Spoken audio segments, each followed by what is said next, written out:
So welcome everybody in the room and welcome everybody online. It's pleasing to see some people online as well. So this session was actually also a session that I submitted to SciDataCon, to the Research Data Alliance and CoData event that's happening in Brisbane in October. And so one of the reasons that I was keen on having some of these kinds of events was so that we got opportunity to kind of talk as researchers using cloud technologies. I guess with my background, I'll talk a little bit about my background in a while. It's about trying to make sure that we're actually working out how people are using the cloud, what opportunities and challenges people are finding. I see that some people are filling in the attendee list. If you could do that, that would be most helpful. So that's linked from the SCED page. That's really good. So thank you all for coming. This is also, as was introduced at the beginning of the conference, this is also a session that will be delayed in parallel in Australia with some of our Australian colleagues. Actually, that's a good point. Are we recording now? We are. So I believe that they're going to see the recordings of the presentations here and then have a discussion of their own. And I've co-created my part of the presentation with the host of that session, Karina Kemp in Australia. There's a small number of us here in the room and there's a small number of people online. So hopefully we can kind of keep this reasonably informal. One of the things that I'm trying to do is to try to generate a bit of discussion. So I very kindly, two of our colleagues here. So Chris Stoner, who's a colleague of mine from Amazon Web Services, and also Rob Casey from Earthscope are going to be able to give some examples of cloud usage in research and the cloud journey, particularly that Earthscope have been going through. I did actually send out an email at the end of the week, at the end of last week, to anybody else who might have some examples or anything that they would like to present. I'm not aware of anybody else, but in the room here, is there anybody in the room here that was kind of hoping to be able to say particularly some examples from things that they've been doing? And online, is there anybody? Can we see the online chat?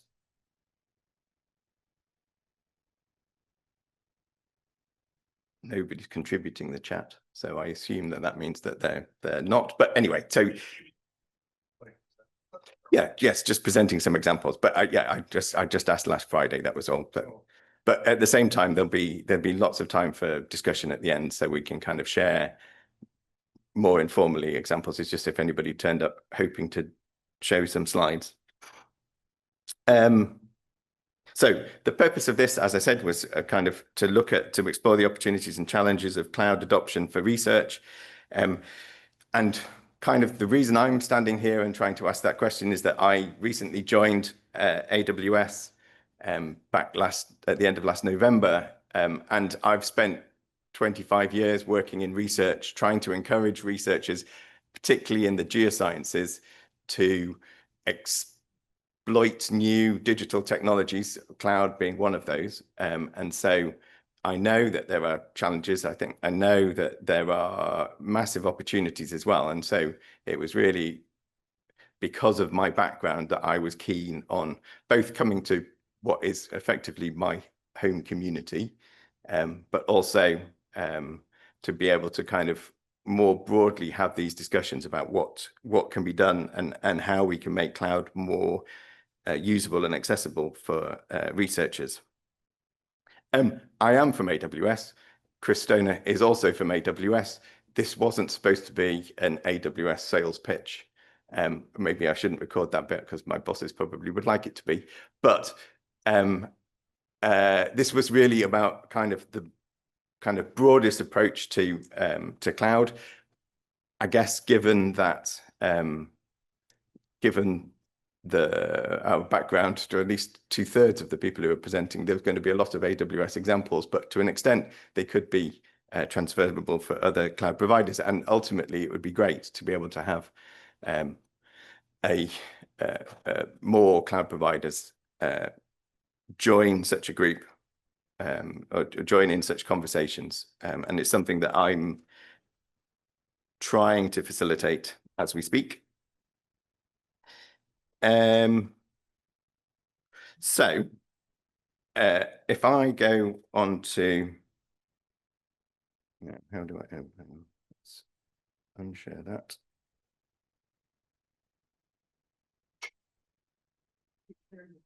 Yeah. And then if I share the presentation.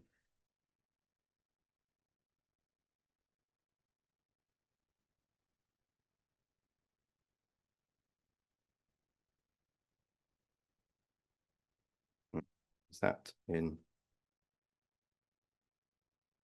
presentation mode? But then I can see everybody. So my name's Matt Harrison. My background is that I joined the British Geological Survey 25 years ago, and then left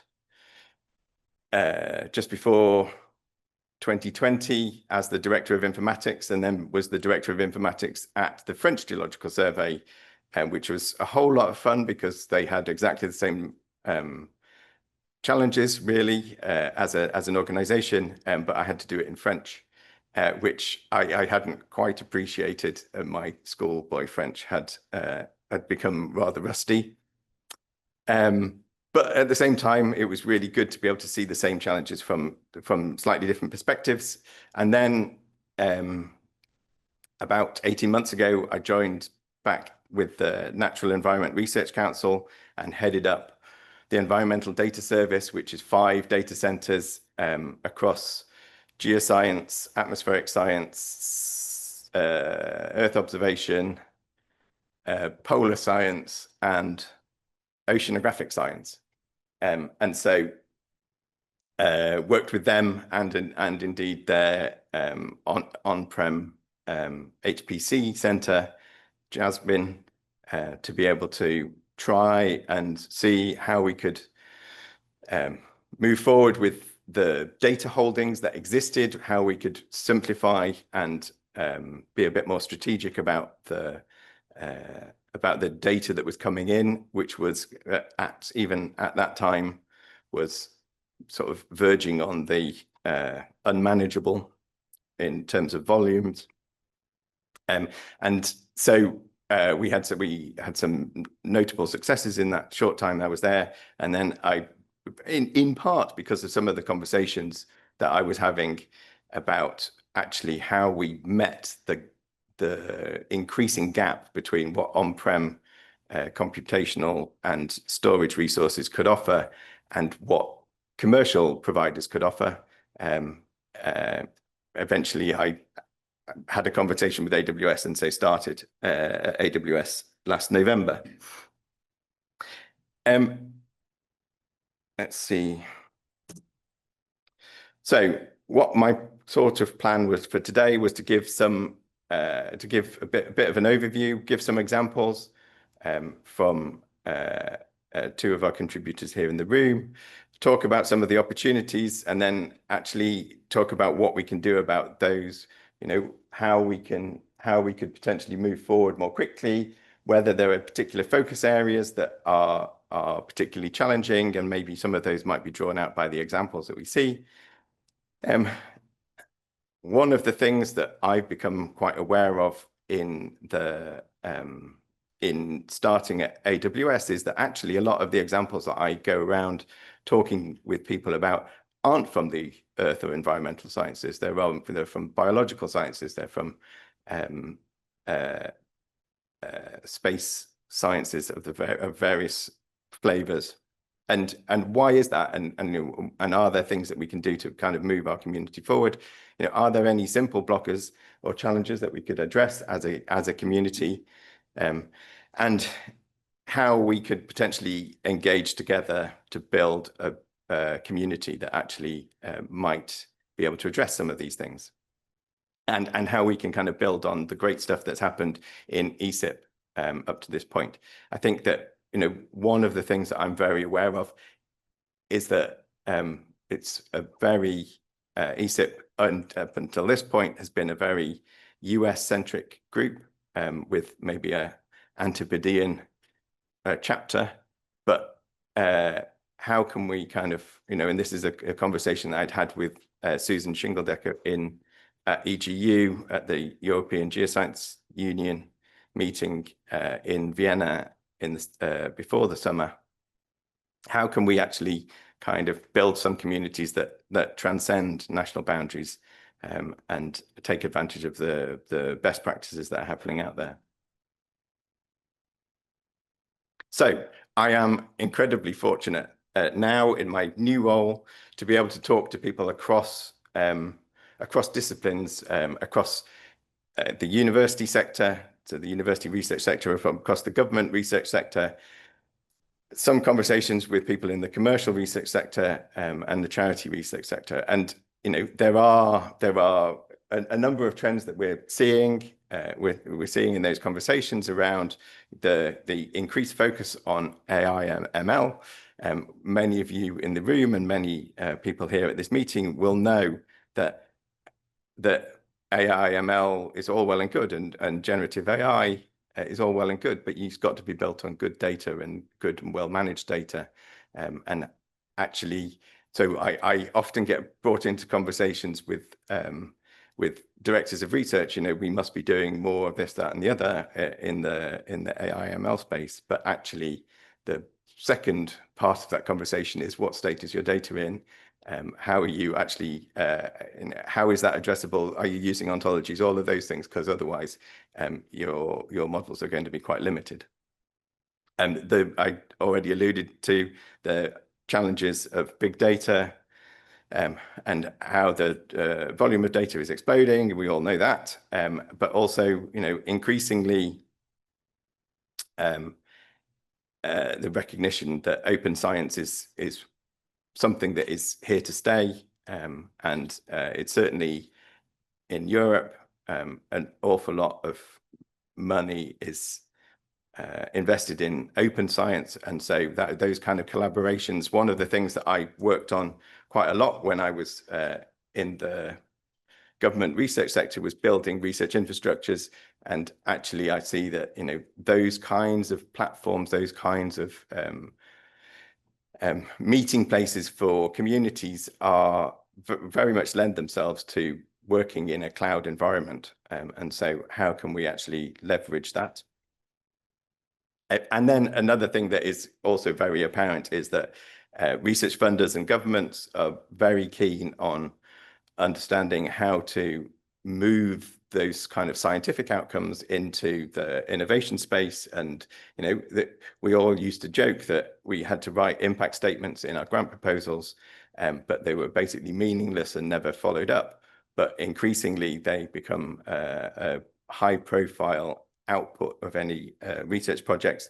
And again, that is an opportunity for the cloud, either as a place to replicate the science that is done, or potentially to provide real services, almost always up services that's built on the outcomes of some of those science projects. So as I say, open science and the open science cloud is increasingly something that is on the political agenda. As I say, both in Europe, both in the US, but also elsewhere around the world. And I think that, we all know that, and it's about trying to communicate how we can actually, how we can provide those kinds of platforms. So this is actually a slide that we were presenting to a university just the other day around kind of the various places that cloud might appear in a research work stream. And that goes all the way from the sort of I'm afraid it automatically changed some of the colors, making those lower ones less readable. But some of the admin kind of functions absolutely lend themselves to a cloud environment. Obviously, some sort of research landing zone, sandboxes, how you actually manage security and various accounts. But then there's also kind of the research data management, HPC access, how you can leave behind a legacy of full stack research applications, et cetera, et cetera. So I would argue, I guess you might say it's my job to argue, that actually the cloud is highly valuable in every stage of a research work stream. And so are there blockers to achieving those things? Are there some real opportunities to develop those things? And can we work together to make some of those things happen if they're more challenging than they might be? I am a data person. I come from a data background. One of the things that has always been a challenge throughout my career is actually trying to implement data commons. And so is there a role for the cloud or cloud providers? There's very few places to influence researchers to be able to help them do good data stewardship. So the funding councils and funding bodies are one of those places. The publication space is another, and I've had some conversations recently. In fact, some of the community here at ESIP, but also at AGU, have for a long time talked to the publications end and how we can kind of try and encourage people to do a better job about looking after their data, about describing it well, using standards, etc. But is there a role for cloud in some of these things? Are there certain aspects of the cloud and the service levels that are possible that mean that actually these services could be up 11 nines is the AWS version of that, but nearly all the time? Because absolutely, as somebody who's just come from a research council that operates its own HPC, and when I started, the HPC was down for 6 weeks and none of the services were available, which is really not acceptable, I think, in the modern age, and certainly doesn't go very far. It doesn't go very far in addressing some of those things I highlighted before around the service levels that might be needed if you really want to do proper innovation on any of these data. So there were a whole plethora of really great examples of how the cloud, and in this case AWS, is actually working. This is actually the only one that I was able to use that in the kind of earth and environmental science space around the Digital Earth Australia and Digital Earth Africa projects, which are both hosted on AWS. And they're about giving access to Earth observation data for whole continents, and allowing people to both access the data, but using the technologies in the Open Data Cube to actually do some real-time analyses and visualization over the complete time series of data. It's quite astonishing when you actually play around with some of these tools that it's taken so long to get to this point, but certainly some of the analyses I've seen around water bodies in Australia, looking at sort of 30-year histories of water bodies in Australia, wouldn't be possible unless you had access to massive storage and massive compute kind of at the touch of a button.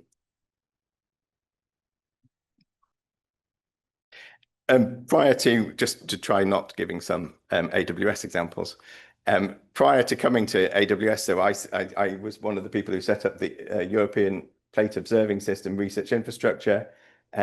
Actually, what we did was we built took a cloud approach to that, but by using on-prem computed data centers in the UK, in Denmark, and in France. And those kinds of enablements of access to core data, access to shared repositories really do lend themselves to a cloud-based approach. So we took a microservices approach, actually sprinkled those microservices across those 3 data centers in a cloud-like way to try to actually do some things that really weren't possible before. And again, when I was in France, we were trying to do a very similar thing, again, using on-prem facilities, but across France, linking a network of 5 data centers and trying to actually, it goes to one of the presentations that we saw. So what Brianna was saying this morning about talking to communities about the impact for them and society of exploiting some of the resources in their area. It was a really interesting project, but all of the data within that were available from these 5 data centers through a centralized interface that, again, would very much lend itself to a sort of a cloud approach.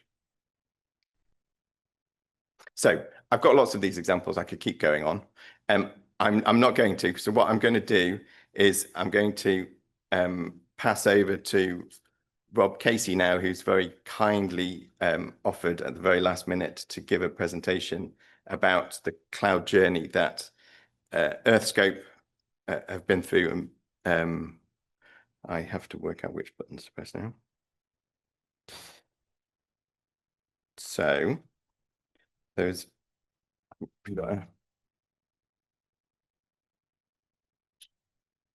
okay, we've got a suggestion about a contribution that could come in a little while. So Tasha, yes, we're absolutely happy to take that contribution in a few moments. Thank you very much. So Rob, yours is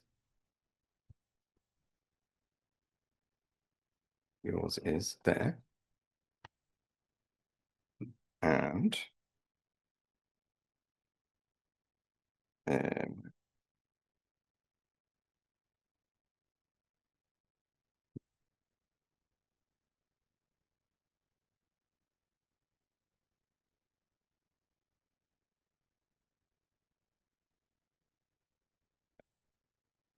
slideshow. Yeah, you've gone. Hopefully that will to try that. work. Well, thank you, Matt, for this opportunity to speak to this group. This came as a surprise. Basically, at the end of the last week, Matt reached out to me. And, oops, that's the wrong, but there we go. Woo, okay, we're safe. So back to this intro. I'm going to be very short in this presentation, so I'm going to have glossed over a lot in terms of what's happened with our cloud journey. But feel free to think of questions, and either we'll ask them in this forum, or you can approach myself or Jerry Carter, who's also here from Earthscope. And we'd really love to hear your thoughts. So what is the Earthscope Consortium? Let me move. Looks like we've got Zoom was trying to get in the way. Okay. There we go. So we were incorporated in January of 2023. We are a product of a merger between IRIS and UNAVCO facilities. And depending on whether you're familiar with seismology or geodesy, you've probably heard of one of these institutions because it's been around for about 30 or 40 years as an organization. So now Earthscope, as a result, operates the NSF major facilities of SAGE as well as GAGE. And so our mission in Earthscope is to support transformative global geophysical research and education. Our theme is global scale integrated geophysics, and our path is enabling next level digital capabilities in the cloud. So I'll cut to what our challenges look like going into a migration to the cloud For one thing, we were two live data centers with decades of history behind us. And we had a need to keep these systems continuously running. We are used daily at a high level of transaction rate. You could imagine anywhere from 6 to 10 million individual transactions happening just for data access on any given day. And so our big challenge in moving to the cloud was how to begin bridging between our on-prem systems and the cloud as we were starting to build it out and maintain uptime and basically the sense of transparency like nothing was really happening in the background. We had big questions up front and later on in terms of cloud lift and cloud native. And so what we wanted to do at the outset was rebuild everything. We were really had our mind set on entirely new designs and really latching on to taking advantage of what the cloud has to offer. That still remains at the forefront of our development, but we've come to realize that sometimes time constraints really dictates that in order to be able to get off of older systems, we must actually find a way to make the move happen. And so a cloud lift, basically taking your virtual machines and your raw data and just moving it onto the cloud is sometimes what you need to do. Another challenge is the workforce upskilling and team processes. So we had a lot of veteran technical staff already that we were bringing together to learn to work together. And so we had to begin to find ways to adapt to develop these systems in the cloud. And we came in with a lot of ideas and started to work on new enhanced processes. But we realized that we also needed new hires that brought in specialized cloud skills or skills that match to some of what our new missions were. So you always have to be thinking about your staff and their readiness to tackle development in the cloud. So I'm going to just jump into success stories that we've had, just to kind of say that we have actually managed to do some pretty good process as we've moved along. And one of the first ones was that we had managed to do a full lift of the Gauge program out of the on-prem Boulder facility that had been present for several decades. And it has been since the fall of 2023 fully in AWS. And what was the forcing factor in getting everything moved out of that facility was that we were giving up the lease. It was basically closing, and all of the physical facilities had to be scrapped. They couldn't remain operational. So this was a success, and I can attribute these things to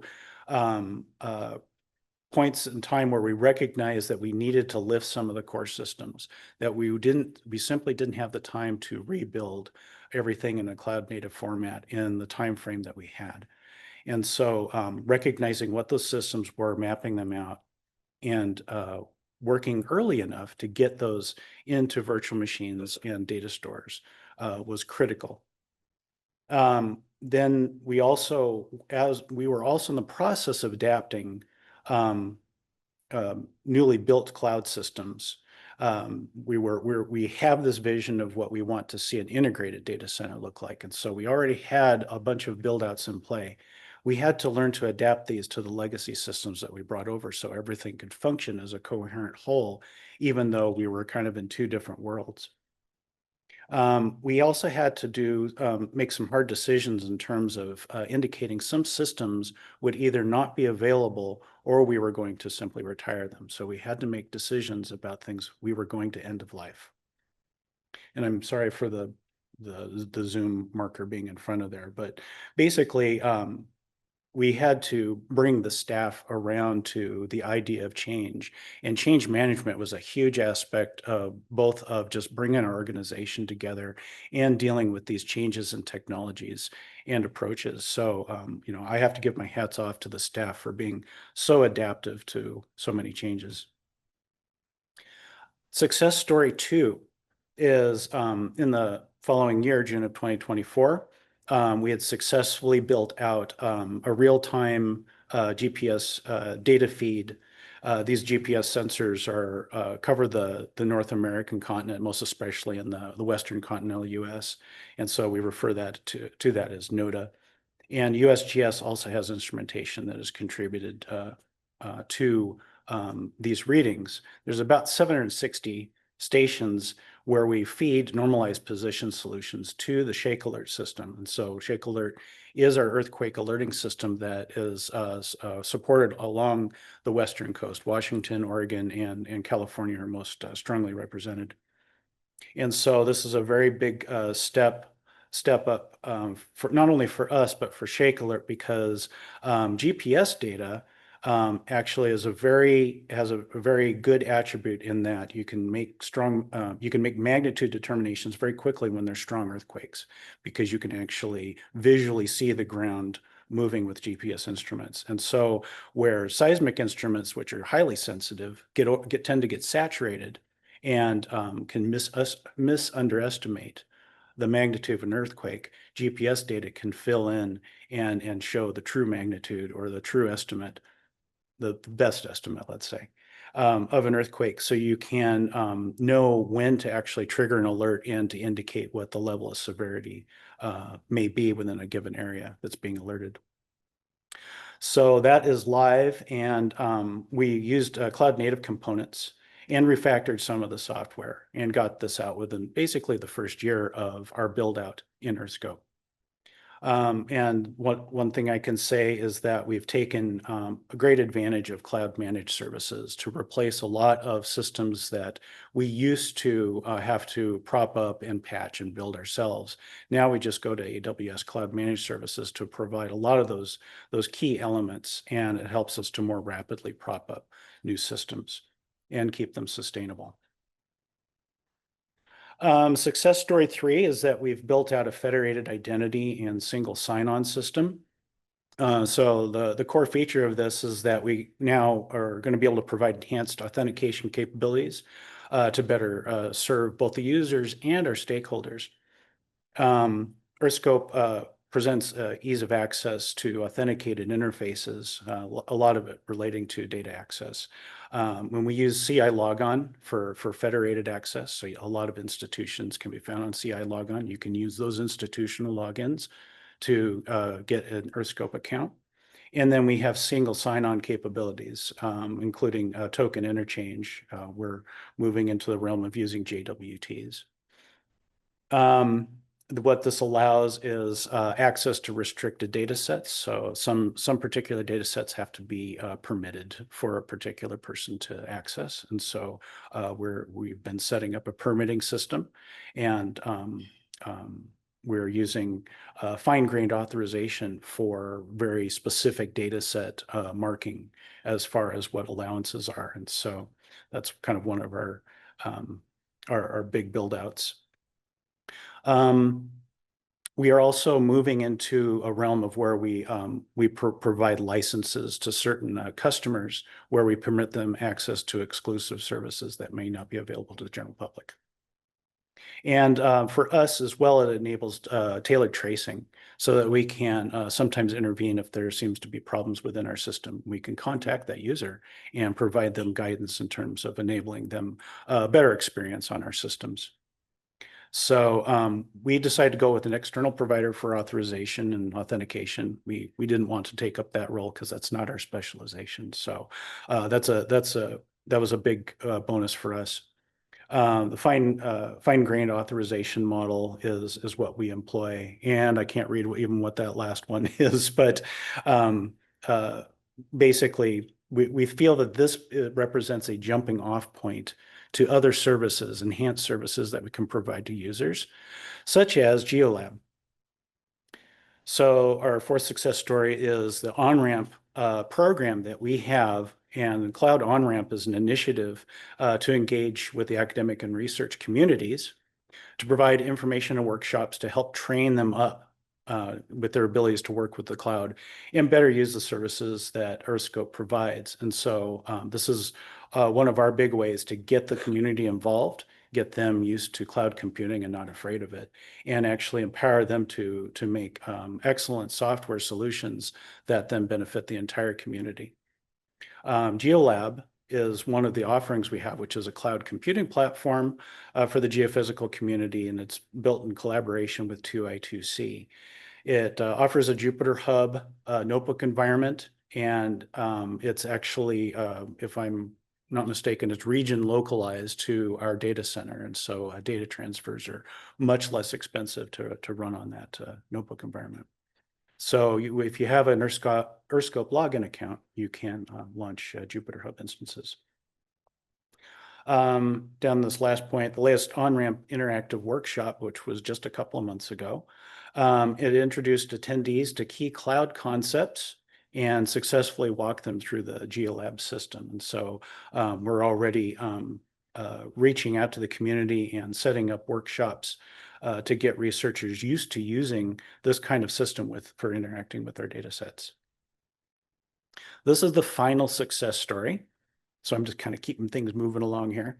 This is something that really I was quite impressed with when I read it. And there are actually 2 publications in preprint right now that describe this further. But you can see that I put some of the universities that were part of the study paper, and Earthscope collaborated with some principals from the University of Washington to test a transformative way to access petabyte scale data sets to study geophysics. So if you don't know, Earthscope in its combined form is approximately 2 petabytes of archival data inside between seismic and geodetic data, including other products. But we are constantly growing, and we'll probably see acceleration in the future in terms of the growth of our the available data sets. So we really do need to study these new processes that can get past barriers, either programmatic barriers or other forms of throttled access that would otherwise hamper large, big data studies or machine learning model building. So in this particular case, utilizing a special access point, a Lambda instance is used to carry out filtering operations on an S3 bucket prior to sending a return to the client. So it's a very curated special access point that we offer that looks directly at our archive and enables, in this particular study, what I heard was that they capped the number of processes or threads running at 1,500. So that's a pretty high level of concurrency in the processing that they were doing. So basically, this kind of operation, instead of considering S3 access, which is basically the sky's the limit as far as your scaling, this would happen instead at the scale of Lambda concurrency limits. So still pretty good, something you could allocate pretty largely. So after they ran an initial testing run just to kind of see how well things worked, they went for a full run covering 47,000 stations over 23 years. They were able to crawl through all of the required data at Earthscope within 72 hours. And then it was another 16 hours that they spent going through Northern California as well as the Southern California earthquake data centers, both which also have S3 repositories set up and accessible. So as you can see, this is a 1.3 petabytes within about 3 days is a huge amount of data that can be crawled through. And they were able to run jobs that performed earthquake phase picking. So they're looking for earthquakes that may have not otherwise been detected in the past using older methods. So this to us represents a paradigm of, a paradigm shift in terms of how we all try to serve users for big access forms of activity in the future.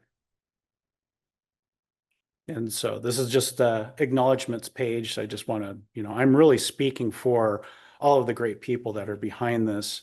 We have a lot of very talented developers, and the support from Dave Menson as well as Jerry Carter, getting this on on the way. And Chad Trabant is behind a lot of the efforts related to GeoLab and OnRamp and interfacing with the folks that did the data mining efforts. So he deserves a lot of credit. And I've got a couple of citations here that's worth looking at if you're interested in this.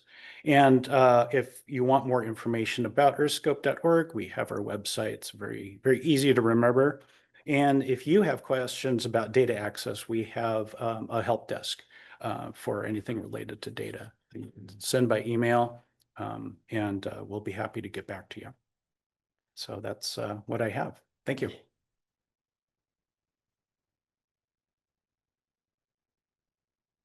Thank you very much for that. That was wonderful.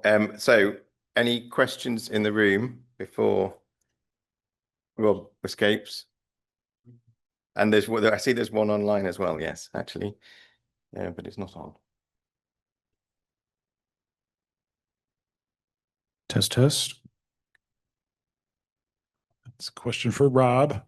So that was cool, all those success stories. I'm curious, like, how did your group gain the knowledge to be able to do those? Did you gain it through, AI help? Did you gain it through sending people to AWS camp? Did you get help from AWS themselves? Like, did you hire a DevOps guy who already knew all this stuff? Like, how did you do it? All of those things, really. Some of the, AWS is good about advertising any new developments they've had. And I've actually been pretty amazed with the things they've turned out in the past couple of years, which seem to it almost felt like we were asking the question within our own staff meetings about, boy, I wish we could do this. And then 3 or 4 months later, we hear about this new service that, suddenly does this thing we were talking about, somebody points a link to it and we're going, oh, and it's almost like they're listening to us. Are they? But we also have we've brought in some amazing staff that just seem to understand the fundamentals of AWS and how things work together and so forth. So between that and having access to, because we're an important customer to them, we have access to technical help, and we can easily fire off a question to them and they will actually come back to us with expert analysis and recommendations in terms of what we could do. AWS has been very supportive in terms of providing people we've come to trust working with in helping us get those things set up. AI also does sometimes give us some answers. Yes. Thank you. Yeah. Is it on? Okay. Not to be critical of a particular cloud vendor, but did any consideration of switching cloud vendors come into play in your training of staff? It's a very good question. And it also came up, I'll say, when it came to the training of staff, yes, but more importantly, when it came to us thinking about our initial designs, we were actually talking about being cloud agnostic when we first did our initial planning, and we were thinking in terms of very generic utilities that we could run pretty much on any vendor.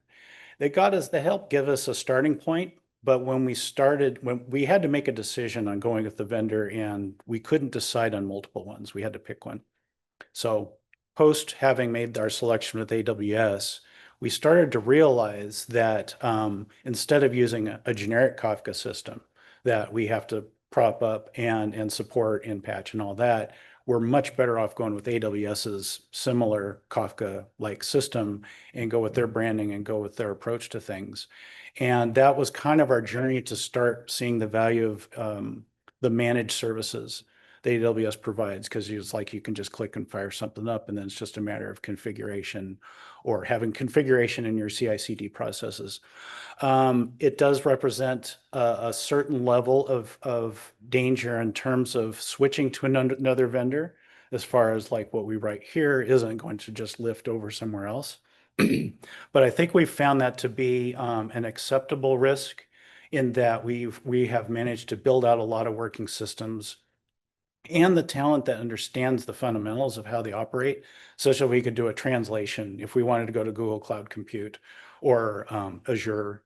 We would look for the equivalent mechanisms under their branding, and then probably go with managed services in those areas as well.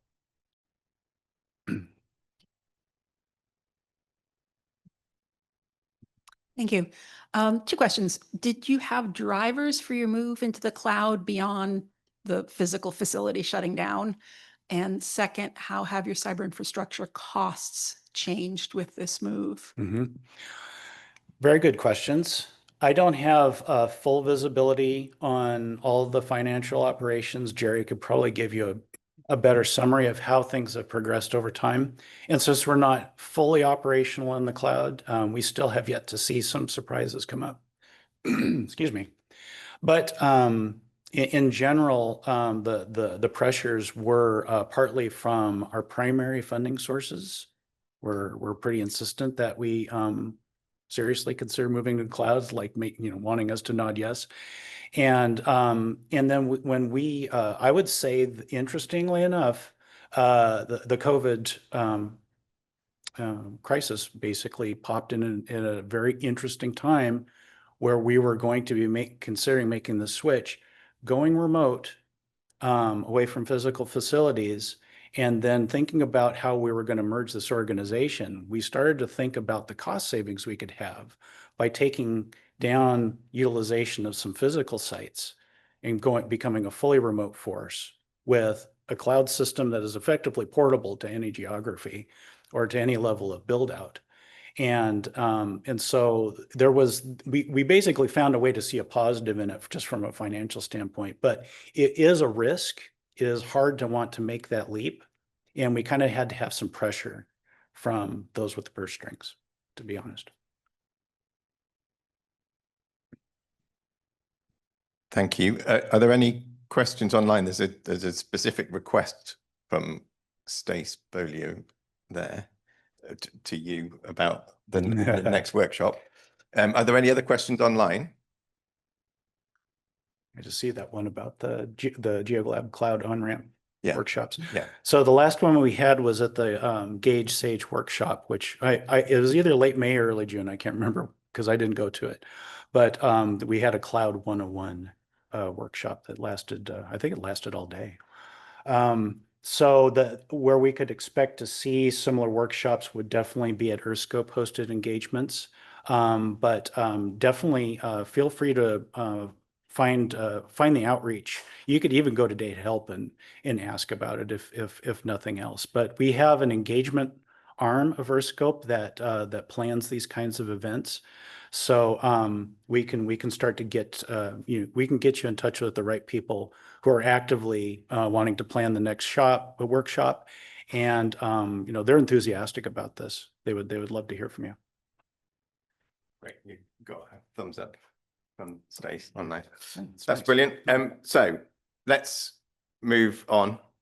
Thank you very much for that. And just to say, ultimately that kind of partnership approach is one of the reasons why I wanted to bring this session together, is that, maybe there are other ways that we can kind of partner with communities. I get a lot, my job is kind of business development in research, and I have all these great ideas, and the organization turn around to me and say, we can't possibly deal with that. So actually, some of those kind of partnership discussions, maybe said we have these groups of technical specialists called technical field communities. There is one for research, and so potentially, if we thought about it kind of going forward, maybe we could get some of those people to kind of engage at a community level rather than at an individual organization level, because there is a spend issue. You transcend the spend issue, so you have access to a technical person, but it's not always possible. So Chris is going to give us a wonderful presentation. If we might be better at finding it, I can find it. Okay. Thanks. Let's see. Go.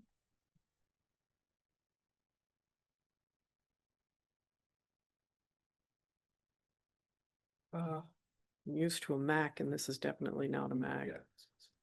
Like, what? This is so crazy.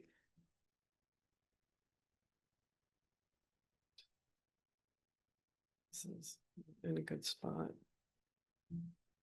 I don't need that. I just want to slide out of the way for a second so I can Okay, hold on. Do it another way. No? Okay. I just wanted to make this, Yeah, to make, there's a menu option at the top. Oh, right, okay. oh, yeah.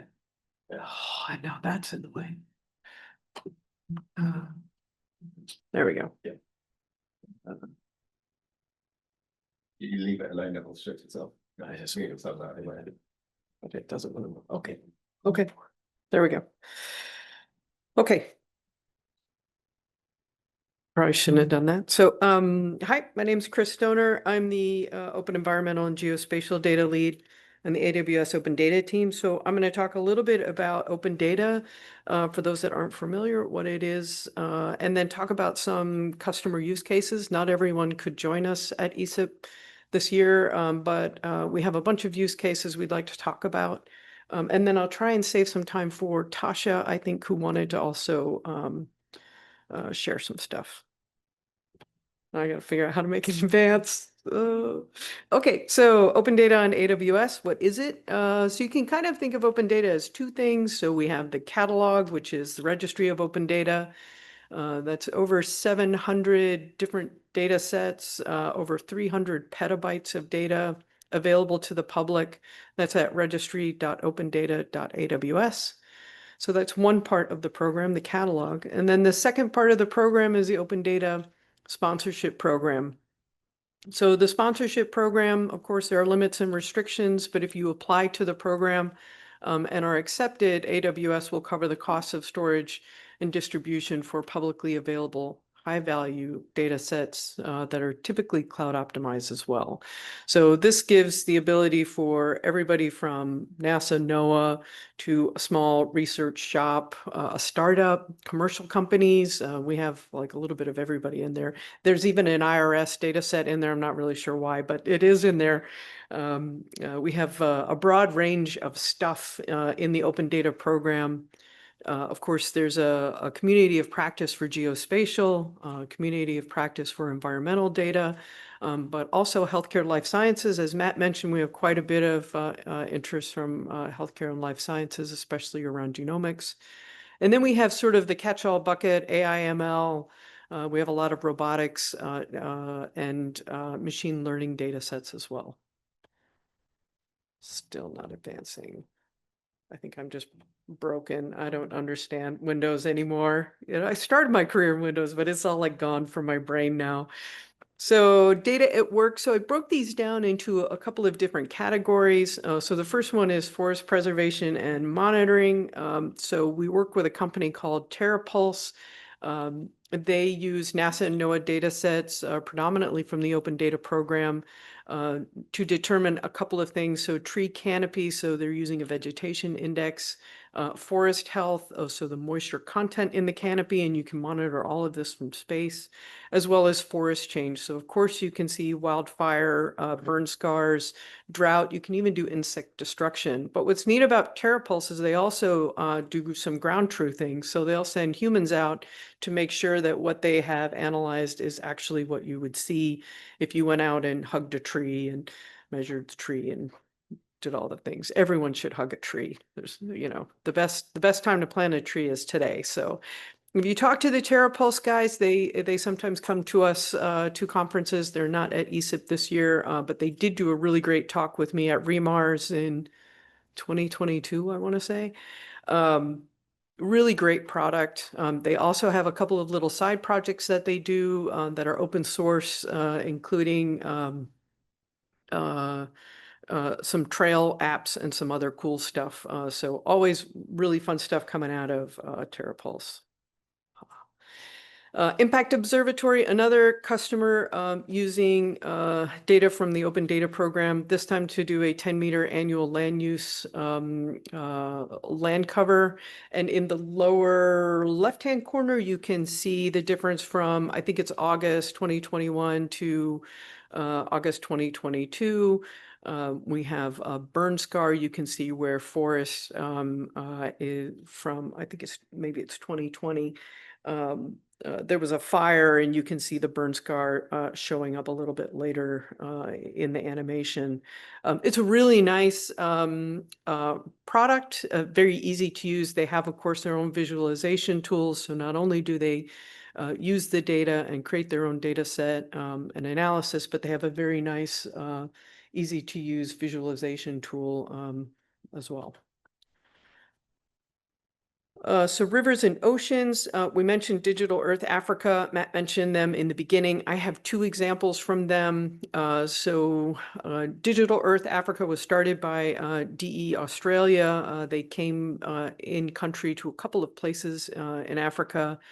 This particular example is the Global Mangrove Watch. So DE Africa worked with folks in country in Tanzania to develop an application that will monitor the mangrove that's really important to the local climate and protect the mangrove forest.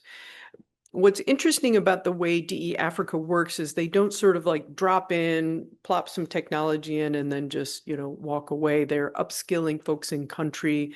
They even use youth mappers sometimes to go in and do some ground truthing and gather some additional data. So folks in country know how to run the analysis. They know how to use these applications and manage and maintain the stuff themselves, which is really a great template.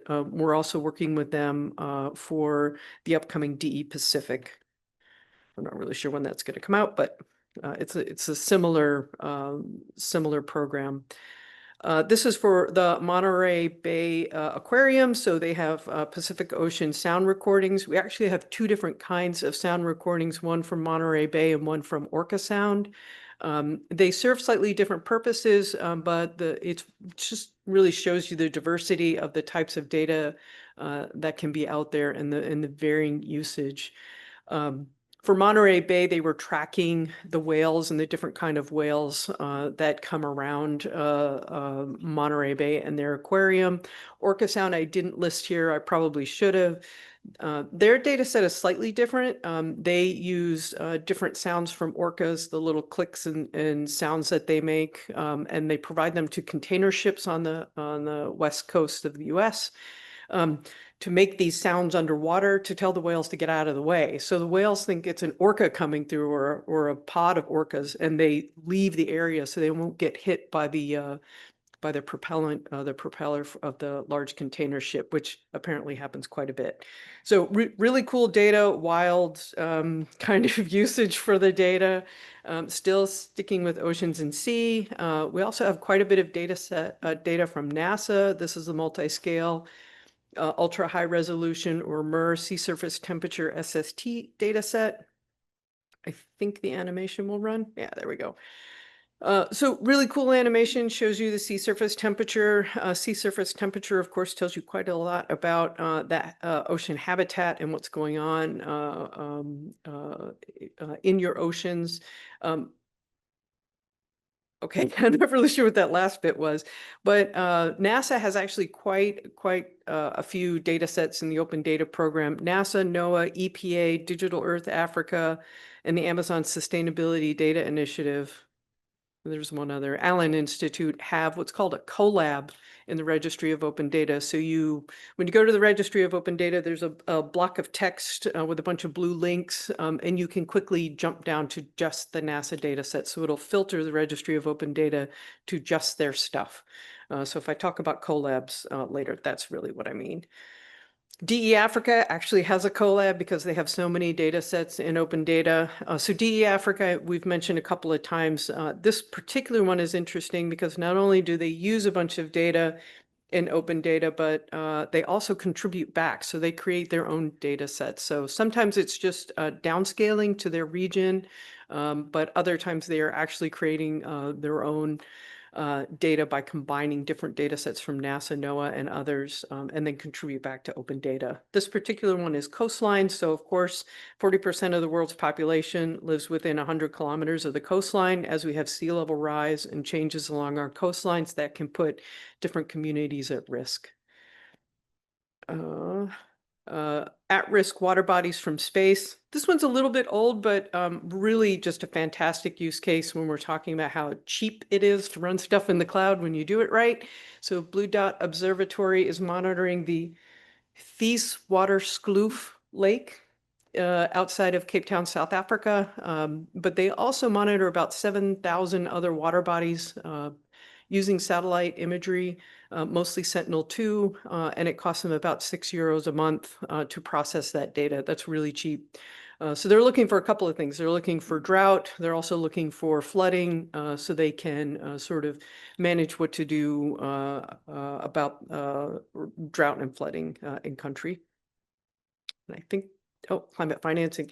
Yeah, so somebody mentioned this, I think Brianna mentioned this in the plenary. We have a couple of folks that create fire products. So First Street Foundation, they were in the open data program for a long time with their flood and fire factor products. But they've actually moved over to AWS Data Exchange, where they sell these data to insurance companies, banks, and even Realtor.com. I think she was using Redfin, but I used Realtor. So these are actually screenshots. The first one is Fairbanks, Alaska, when I was looking to buy a house when we relocated back. The other one is the Fire Factor product, and that's California in the Bay Area, where we have a pretty bad fire season pretty much every year. Oh, wrong one. OS Climate, we did a reInvent talk with them in 2023 with myself and Brendan Riley, talked about the way OS Climate will use NASA and NOAA data sets really to look at a country level, your climate risk. So think about things like when you have a really bad drought and you are not able to produce crops in country, you may now be setting your country up for the risk of war. Whenever we have limited food and water insecurity, conflict can arise as folks duke it out over that limited resource. So OS Climate will map out the climate risk for a lot of countries, mostly in the global south, and they go out about 50 years. The coolest part is that it's open source. You can grab this stuff from the GitHub repo and look at what they're doing and modify to fit. Let's see if I can move this out of the way in case folks want to grab that link. I can come back to that later too. Again, used by banks, insurance companies, and governments. All of this is open source. And they do really cool stuff. If you can find the reInvent talk, I should have put a QR code out. Brendan does a really great job explaining this and why it's important. We've talked about disaster response a couple of times today through all the different sessions. There is quite a bit of disaster response data in open data. The space agencies, so NASA, JAXA, ESA, this is a Japanese space agency, for example, they make their data available right away. The bucket is open to them. They put the data in there as soon as they have it. The commercial providers, however, see an opportunity to actually convince a country or a locality to do a data buy, so they are a little bit late. They may put the data in much later. They do provide it, high resolution optical imagery, sometimes other types of hyperspectral imagery. It's really, really good data, but they want to sell that to an insurance company for after the fact, determining how much the insurance company really needs to pay out. So while we have quite a bit of partners in open data, when you get the data for that particular event can sometimes be delayed. JAXA is great. They put the data out almost immediately. I believe that's synthetic aperture radar. So again, you see change detection even at night and on a cloudy day. NOAA emergency response imagery. This is a single bucket with a whole bunch of folders, or we call them prefixes. I don't know why we can't call them folders. That would be much easier for everyone else, so we call them prefixes. But there's quite a bit of data in here. It goes back pretty far. We like providers to grow the archive. We don't want them to prune stuff out. So you can do things like there was an earthquake 4 years ago. What's the difference between that one and this one? You can do a lot of really nice comparisons. Of course, my friends at the Alaska Satellite Facility also have some disaster response data. Again, this is synthetic aperture radar. Shout out to Rudy if he's still online. I saw him in the virtual. Really good data. I believe these are ready to use products that are already RTC'd and ready for you to use, or if not, interferometry. Maxar, commercial offer, but they put some stuff out there, depending upon where it is. You may get stuff right away, maybe a little bit delayed from Maxar, but you can also, of course, buy imagery directly from them. Satellogic, Planet. We have a bunch of folks that from the commercial side that have some data in open data, but probably mostly as a loss leader. There's some really good imagery in here, however, so if you're looking for disaster response data, definitely check them out. And that is it for me. Thank you. Thank you, Chris. Any just time for one question for Chris, or you can grab her over coffee or indeed your session tomorrow. Yes.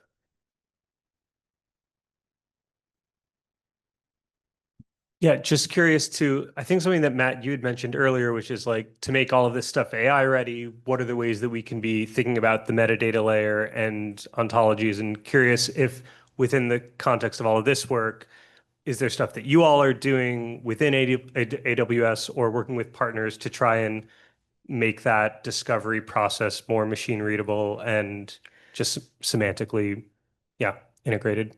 Yeah, there's like I have 15 thoughts, so let me organize them. First and foremost, your metadata has to be readable by AI. It has to, you kind of want to help it make the right decision of what those variables are and how they're used. Additionally, certain data types are not readable by certain AI yet. Even in the geospatial realm, I'm going to go back to synthetic aperture radar, you're taking the phase difference away, which is like the interesting part of SAR by just creating an RTC, which is just an image. But that is something that a geospatial foundation model can read. However, you just took the interesting part of SAR away. So like we have a lot of work to do to make the best part about AI is that you're making really difficult science products available to a much broader community, but we just have to do it right. And there's a lot of work to do that properly. We have a lot of older data sets that even if you get a foundation model to look at it, it may not be reading things quite properly because the metadata has just not been curated very well. So that is definitely the place to start, is with, unfortunately, doing a lot of metadata curation. Yeah. And it's this is the first opportunity I've had to meet Chris face to face. So actually it's something that I very much want to talk to her about this week to see if we can kind of get some of these things moving. Obviously there's the what's happening in open data in AWS, but trying to kind of broaden that a little bit to kind of to other users.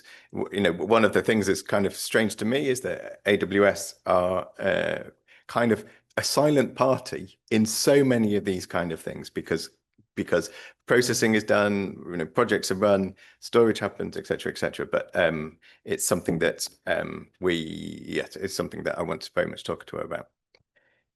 So Tasha, you said that you might have some things to share with us. Are you able to share your screen, or have we denied you that privilege?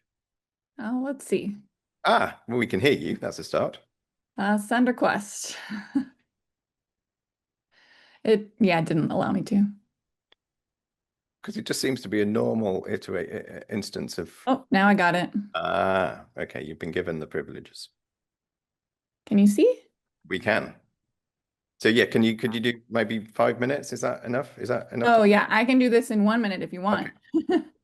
Well, let's meet in the middle. Okay. Oops. Wrong.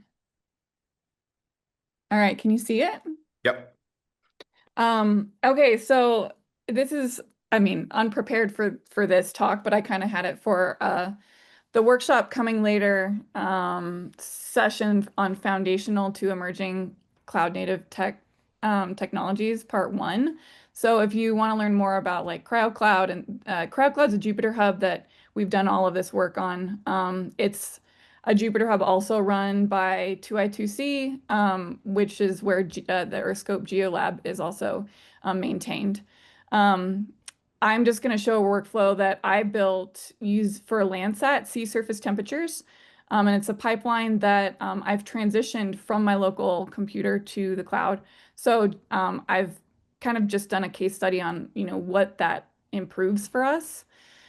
And yeah, so this is an example of the sea surface temperatures I get from that down here at the bottom.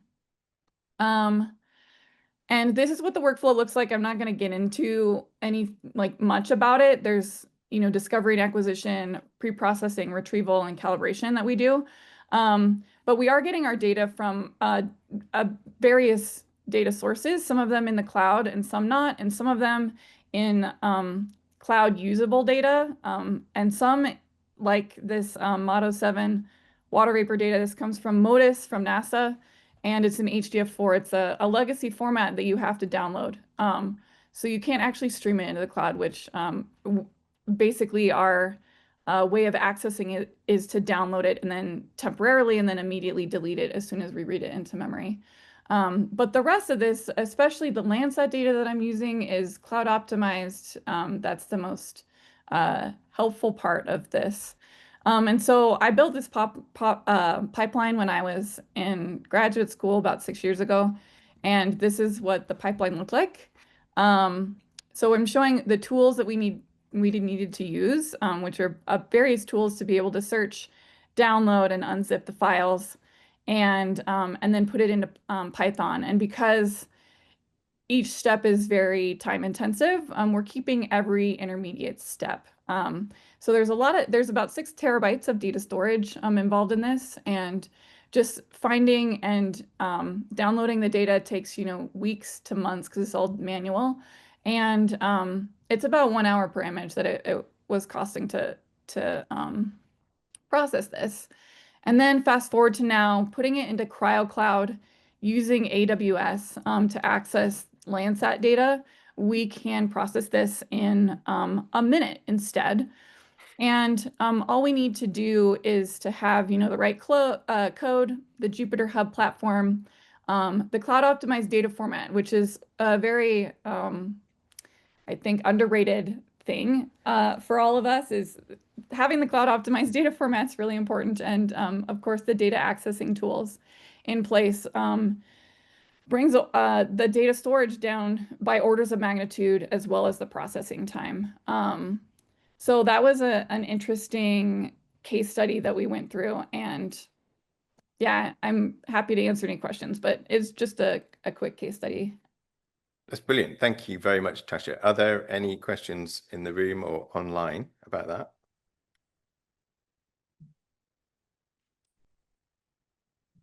Hold on a second.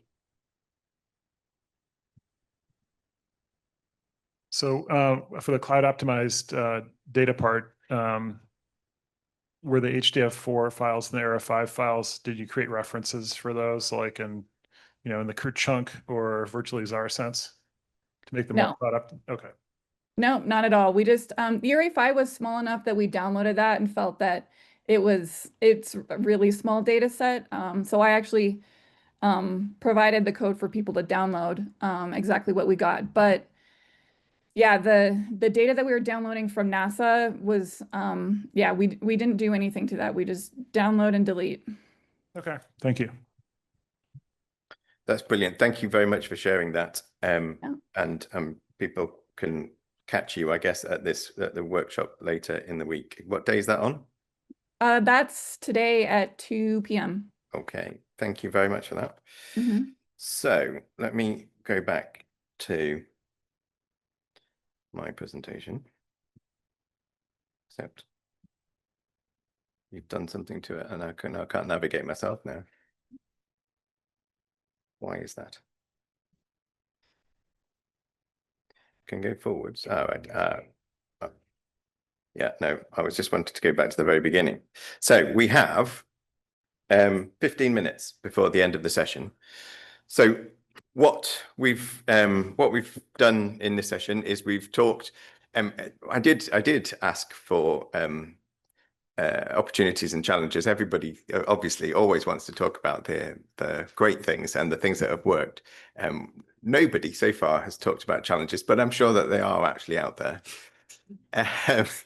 But I suppose what I was really, and you know, and one of the reasons that that's really wonderful is that actually, you know, in amongst audience here and online, we get to talk about, you know, what we call in-house the art of the possible, and to an extent, you know, that's really a really valuable thing to do, and we could potentially, you know, run this at future ESIP events and AGU. We could, you know, in fact, I think we can still suggest a session until the end of tomorrow for AGU to kind of have these sorts of art of the possible kind of in our kind of earth and environmental science community, and maybe that goes some way towards that kind of that little point 4 on the bottom there around kind of trying to bring the community a little bit further along in sharing some of these examples about how we've leveraged what's possible in the cloud so that we can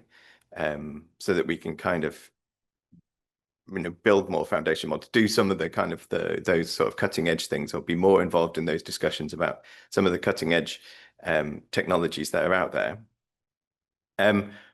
But so we could do that, or we could kind of try and engage some of our AWS, but potentially other cloud providers, technical staff in some kind of working groups or clusters that happen and are happening already in ESIP. You know, I think one of the discussions that I'd had with Susan Schingeldecker in Vienna was around that. I remember that ESIP got engaged with schema.org early on, and that relationship, you know, has taken a very long time. I think it's been going for 10 years. And, you know, it helped maybe meet in the middle. When schema.org started, we were all as earth and environmental scientists, or certainly the people I was working with, were very skeptical as to whether that was a useful technology. And over time, people kind of began to realize that yes, it was, and we needed to engage with it. And now there's even sort of people use that as their baseline sort of metadata and catalog data, and specialize on top of it. So you kind of take that as the core, and then you do your fancy, because I'm a seismologist, therefore, you know, my way of describing seismology data is much better than the way that somebody else would. But those kinds of conversations that you can reflect back to potentially organizations like AWS and say, you know, actually we have a specialism here that is really, really important and it isn't taken into account. And can we actually do some of those things? So thoughts from the floor or indeed online? One thing that, you know, it's kind of goes back to my question to Rob, like when you're trying to do something on AWS and you're in this geospatial informatics community, you know, there's all these people out there who are trying the same thing, but you know, where's the forum? Like there's some AWS thing that looks like sort of, you know, some question and answer thing there, but not really clear that it's really up to date and who's involved. And like, you know, you can't find your like community. And so like, I don't know if like a discourse or something, you know, it's just one of those things where you can't ask on the Pangeo forum really, because that's not, you know, you don't want to ask AWS questions there really, you know, like, you know what I'm saying? We don't know where to ask these questions. Maybe AI helps us to some extent, but, you know, at some point. So it's a really good question. So I think Matt mentioned earlier, we have what's called technical field communities, and we have quite a few. We have a geospatial technical field community, environmental sustainability, research, and healthcare and life sciences are the ones off the top of my head. Honestly, you can reach out to anybody that you know at AWS and say, go find this out for me, and they probably will. Like it'll take some time, but they'll find us. Nice to have open. Yeah. Our AWS people were there, and so you don't keep any same question lost, you know. Yeah. I think that would actually be something that would be really good, if we could do it somehow at ESIP or something like this, right? Where, folks can join a Slack channel, within ESIP and contribute as much as we can. And, you know, I think other folks from within AWS would actually enjoy that because that's good visibility for them and kind of sharpens their skills a little bit. Plus, we get bored looking at the same stuff over and over again. And every time we talk to customers, y'all do crazy things. And then we have to, you know, really invent something. We're not looking at the same templates over and over again, right? So, yeah, open us up a Slack channel.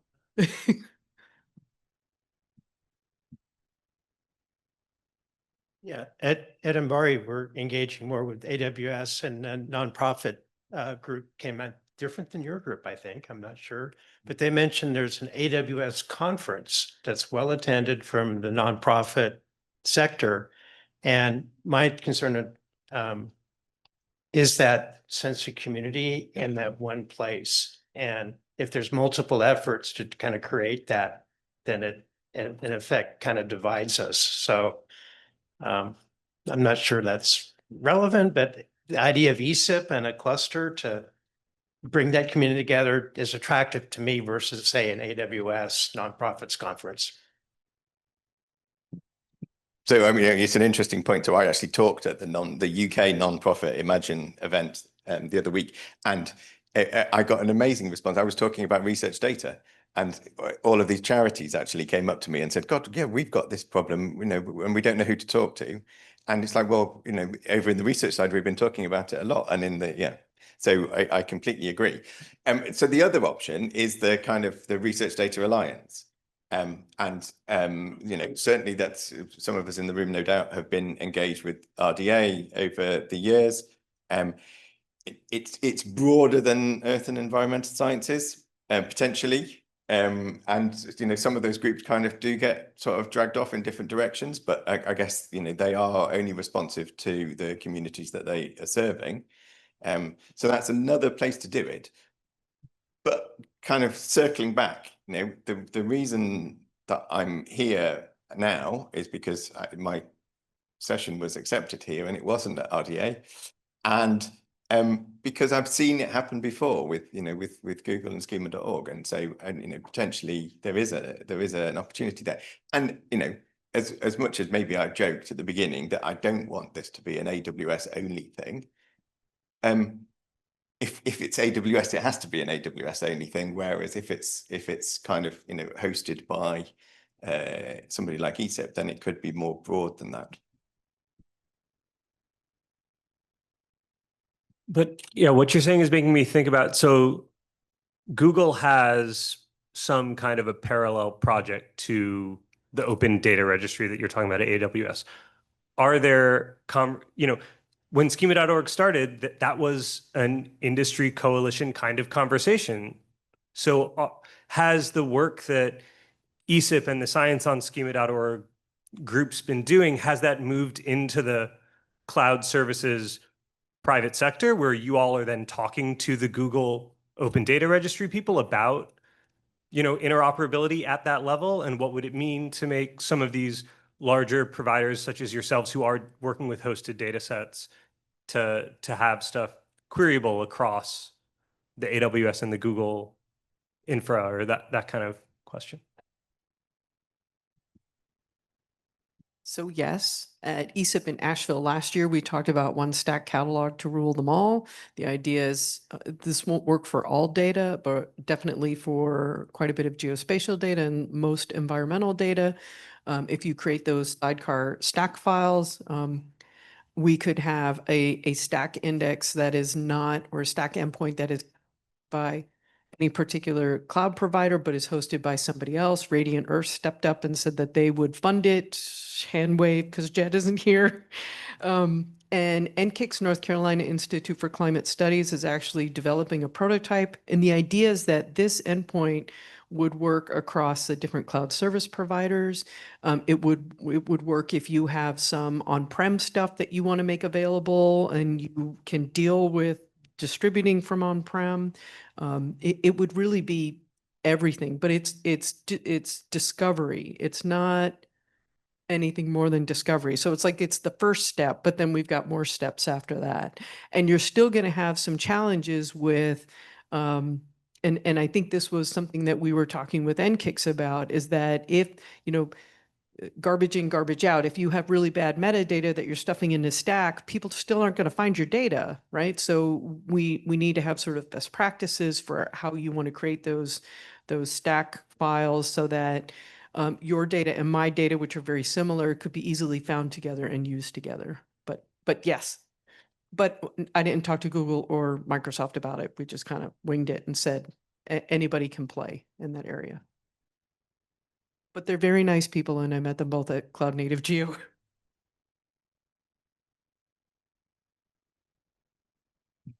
So this is continuation of that discussion. There's the, these new native cloud standards. And is there any thought going into using a similar approach for vendor-specific capabilities from like AWS or Google?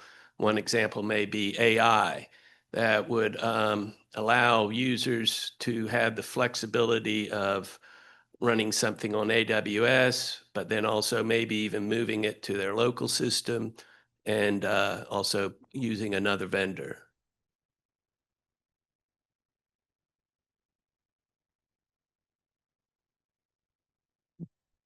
If I understand you correctly, not that I'm aware of. So I think this is an opportunity for a partner. It's not in AWS's best interest, honestly. But but if you think of products like Earthmover, which make it really easy to encapsulate the different cloud service providers, now with AI, you have the same opportunity. That's not an opportunity space that we would be interested in, but our partners would be. So there's folks working on this, but it shouldn't and won't come from us, right?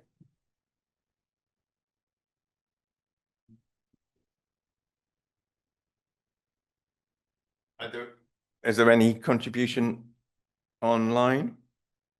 Anybody online? Anybody want to say something? You can just turn your mic on and say something if you wish. So what it seems to me is that there is some kind of desire for something, but no clarity around what that might be. Whether we could engage a wider group. I mean, it'd be interesting to see what comes out of the discussions that are happening later than this tomorrow in Australia as well, and see, and as far as I'm aware, I am the only person from the entirety of Europe here so far. I haven't come across anybody else from a sizable part of the world, and so maybe there are some opportunities there. I think it really is I am here, and I am here trying to kind of encourage you to take the opportunity. Research is seen as being something quite important for AWS going forward. It's a tiny proportion of AWS's income. I won't tell you what, I'm not allowed to tell you what tiny proportion. It is minuscule in comparison to the rest. So it does, there's no point in me or Chris or anybody kind of trying to move the behemoth of AWS, but a community could potentially do that. 10 customers together, 15 customers, we could actually say, this could be made easier. This kind of service doesn't really work, and so, so there are kind of opportunities, and indeed, just like Chris was talking about there, opportunities to find partners. Partners can deal on a much smaller scale than AWS itself can, but they usually want a well thought through use case and a customer to talk to about that. But certainly a number of the kind of the more sort of research and indeed data specific partners have said that they're willing to kind of to engage in some of those discussions if I actually start bringing them customers. So I think there's a number of things that that could be done here. I'm not kind of, I'm not sure whether we're ready to suggest some sort of cluster around this, but potentially, you know, rerunning this at the next meeting of ESIP or something at AGU. Maybe we can talk about, if anybody wants to talk to me about putting a session proposal in before the end of tomorrow, then we could do that. I'd like to thank the contributors today. Like to thank you all here and online. It's been really stimulating. It's been excellent to see all of the wonderful things and hear the wonderful things that people are doing. You know, I am here all week. Chris is here all week. Do come and talk to us about anything specific or anything that you think that we can help you with. And do fill in that form that I showed at the beginning to register your attendance. Have I forgotten anything? Am I supposed to have thanked or done something else? No? Okay. Thank you. Thank you all and enjoy your lunch, and thank you online.